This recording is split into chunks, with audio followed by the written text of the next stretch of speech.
Hi all, thank you for joining me. Candace Gillespie here from Candace'sCanvases.com. Today is Scrappy Wednesday and we will be making an adorable mini album that is all in black with some patterned paper on top. So to start with, we will need some basic black cardstock that measures 5 pieces actually, that measures 8 by 4.5, and we are going to cut those or score those in half. So I've already done that with 4. Then we're going to need a piece that measures 8 by 1 3/4 and fold that in half also.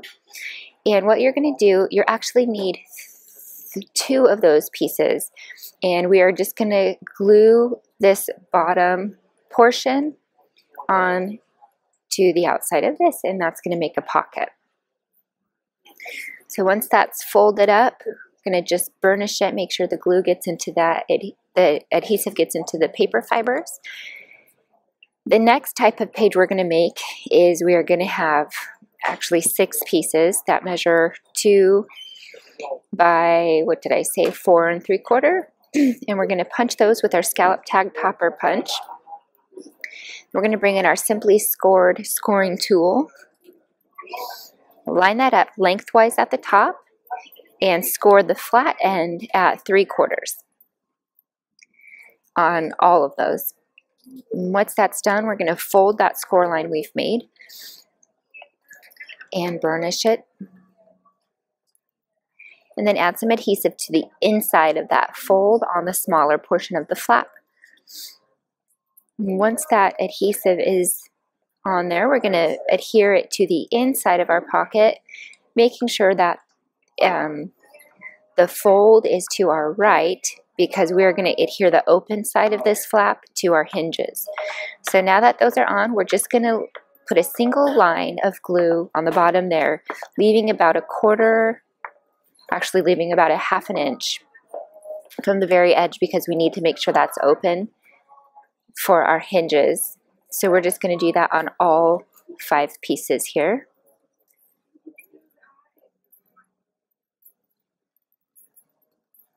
Hey boss.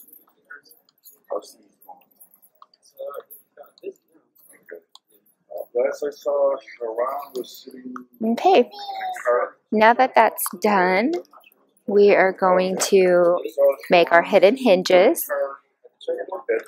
And the piece that we'll need measures 8 by 4.5 inches.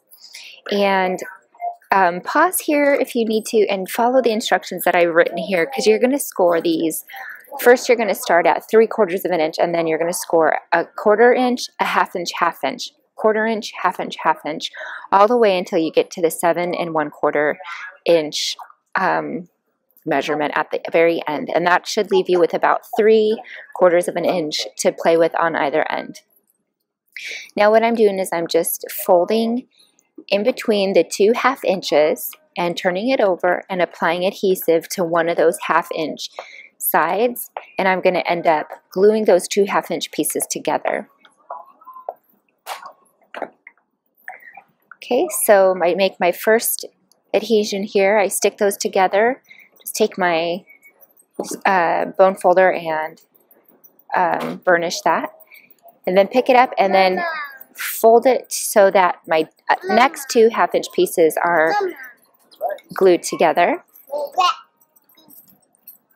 and do that. Continue that pattern all the way until you've got all of your 1/2 inch pieces glued together.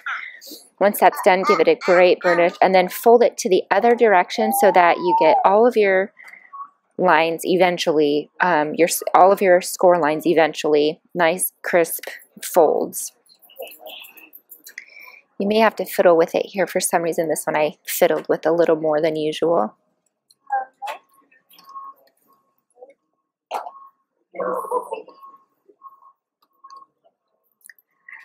Okay, going over it one more time on either side of the hinge.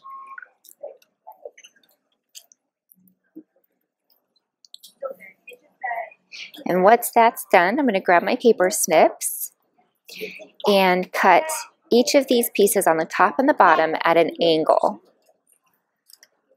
And this just makes sure that your page fits snugly on there, and it looks basically seamless. Okay, now that that's done, I am applying some more Tombow to either side of the hinge, taking my page where it's open on the edge there, and inserting the hinge into the open portion and gluing it together. We'll do it again to show you. I am putting, some people prefer to use sticky strip or something like that, but I like the wet glue because it gives me time to move it a little bit, and it dries dry, so that's nice. So doing it again, applying the wet glue to either side of the hinge and snugging it in there. Now fast forward to the very last one. I'll show you one more time. Adhere glue to both sides of your hinge and fit in your open portion, and then make sure you snug it down tight, and then once you're done, go through it and burnish it all down together. Now that that's done, we're going to take some chipboard pieces, and now the chipboard I use is usually just the chipboard that I get from my 12 by 12 paper designer series paper pack. So I just always keep the pieces that come in that. So glue all of those down and then cut. Now here I'm mitering the edges. I've tried this new little angle technique that I noticed.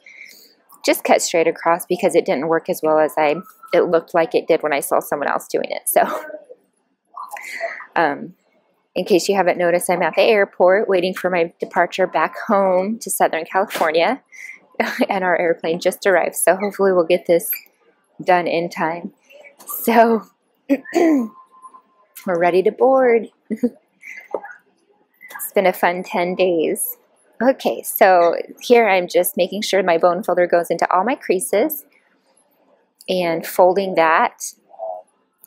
Now these chipboard pieces when aligned together, they were too long for just an ordinary 8.5 by 11 piece of paper, so I did glue 2 of those together, and I just had to trim it up, and that wasn't a problem, because on the second video, next week's Scrappy Wednesday, I will decorate this mini album, and you'll see that I end up covering that up anyway, which I really seems to be my theme for when I bind books. So okay, now making sure to burnish those sides and then fold in those corners so it gives you a nice clean fold. Put adhesive, I usually follow this pattern all the time.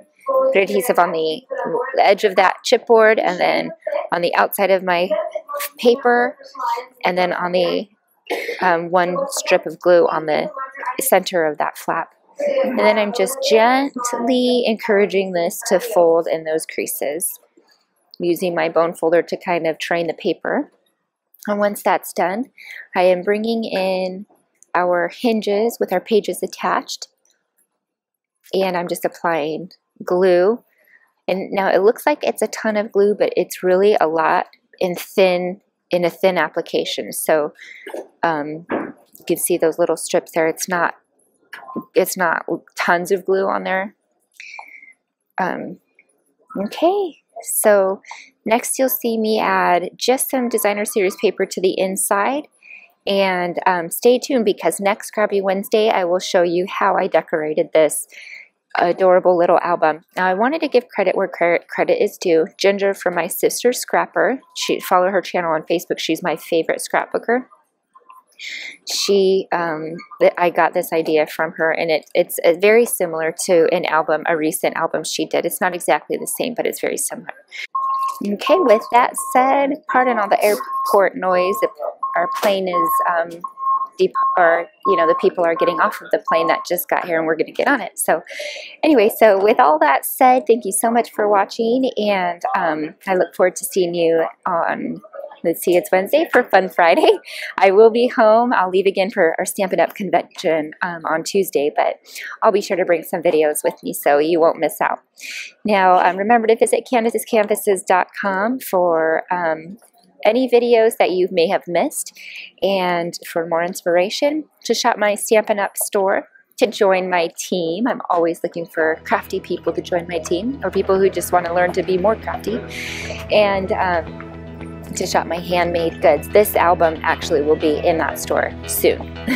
And then also remember to like this video, subscribe to my channel, and for more videos, and then leave a happy comment, and I absolutely look forward to crafting with you soon. Have a good day. Bye.